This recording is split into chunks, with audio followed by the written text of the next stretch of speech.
Yes, കലോത്സവ നഗരിയിലെ വിവിധ വേദികളിൽ നിന്നായി ഞങ്ങളുടെ പ്രതിനിധികൾ ചേരുന്നുണ്ട്. അക്ഷയയാണ് നേരത്തെ തുറന്നുകൊണ്ടിരുന്നത്. അക്ഷയയിലേക്കാണ് തിരികെ.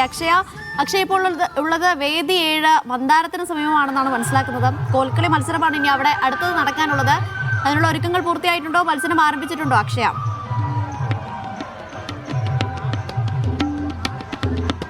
അനീഷ സൂചിപ്പിച്ചതുപോലെ ഞാൻ വേദി 7 മന്ദാരത്തിലാണുള്ളത്. നിലവിൽ ഇപ്പോൾ കേരള നടനം ഹയർ സെക്കൻഡറി വിദ്യാർത്ഥികളുടെ കേരള നടനം മത്സരമാണ് ഈ വേദിയിൽ പുരോഗമിച്ചുകൊണ്ടിരിക്കുന്നത്. അവസാനത്തെ ക്ലസ്റ്ററിലെ അവസാനത്തെ മത്സരാർത്ഥിയാണ് ഇപ്പോൾ ഇവിടെ ഈ സ്റ്റേജിൽ പെർഫോം ചെയ്യുന്നത്. അടുത്തത് ഹയർ സെക്കൻഡറി വിഭാഗം വിദ്യാർത്ഥികളുടെ കോൽക്കളി മത്സരമാണ് ഈ വേദി 7 മന്ദാരത്തിൽ അരങ്ങേറുക. എല്ലാവരും കാത്തിരിക്കുകയാണ്. ഈ സദസ്സിന്റെ ഒരു ദൃശ്യങ്ങളിലൂടെ നമുക്കത് വ്യക്തമാണ്. കാരണം വളരെ തിരക്ക് തന്നെ ഈ ഒരു വേദിയിൽ നമുക്ക് അനുഭവപ്പെടുന്നുണ്ട്. അതിൽ ഭൂരിഭാഗം പേരും ഈ കോൽക്കളി കാണാൻ എത്തിയവരാണ്. കേരള നടനം കഴിഞ്ഞെത്തിയ മത്സരാർത്ഥിയുണ്ട് ഇവിടെ.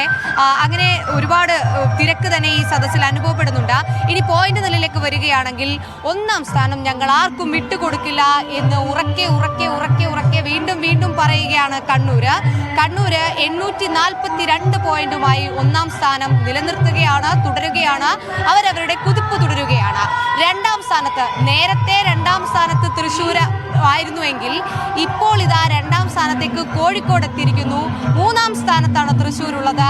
2 പോയിന്റുകളുടെ മാത്രം വ്യത്യാസത്തിലാണ് തൃശ്ശൂർ 3ാം സ്ഥാനത്ത് നിൽക്കുന്നത് എന്നുള്ളതാണ് നമ്മൾ നോക്കിക്കാണേണ്ടത്. അതായത് 2ാം സ്ഥാനത്തിനായിട്ട് വലിയൊരു പോരാട്ടം, വലിയൊരു മത്സരം തന്നെ അവിടെ നിൽക്കുന്നുണ്ട്. പക്ഷേ കോഴിക്കോടിനെ ഇത് ചേസ് ചെയ്ത് പിടിക്കാൻ പറ്റും എന്നുള്ളതാണ് നമ്മൾ കരുതുന്നത്. കാരണം ഇപ്പോൾ ഹയർ സെക്കൻഡറി വിഭാഗം നാടക മത്സരം നടന്നുകൊണ്ടിരിക്കുകയാണ്. നാടകത്തിൽ കൃത്യമായി കോഴിക്കോടിനൊരു ആധിപത്യം തന്നെയുണ്ട്. അപ്പോൾ സ്വാഭാവികമായിട്ടും കോഴിക്കോടിന് അതിന്റെ മാർക്ക് കിട്ടാൻ സാധ്യതയുണ്ട്. കണ്ണൂരും തൃശ്ശൂരും കോഴിക്കോടും വെച്ച് നോക്കുമ്പോൾ നമുക്ക് കോഴിക്കോടിനും തൃശ്ശൂരിനുമാണ് കൂടുതൽ മാർക്കിനുള്ള സാധ്യത നമ്മൾ അവിടെ കാണുന്നത്. എന്നിരുന്നാൽ പോലും എന്ത് സംഭവിക്കും എന്നുള്ള കാര്യത്തിൽ നമുക്കൊന്നും പറയാൻ കഴിയില്ല. എന്തായാലും കണ്ണൂരും കോഴിക്കോടും തൃശ്ശൂരും തമ്മിൽ വലിയ മത്സരമാണ് നടക്കുന്നത്. തൊട്ടു പിന്നാലെ തന്നെ പാലക്കാടുമുണ്ട്. 4ാം സ്ഥാനത്താണ് പാലക്കാടുള്ളത്. യെസ്, അക്ഷയാണ് റിപ്പോർട്ട് ചെയ്തുകൊണ്ടിരിക്കുന്നത്.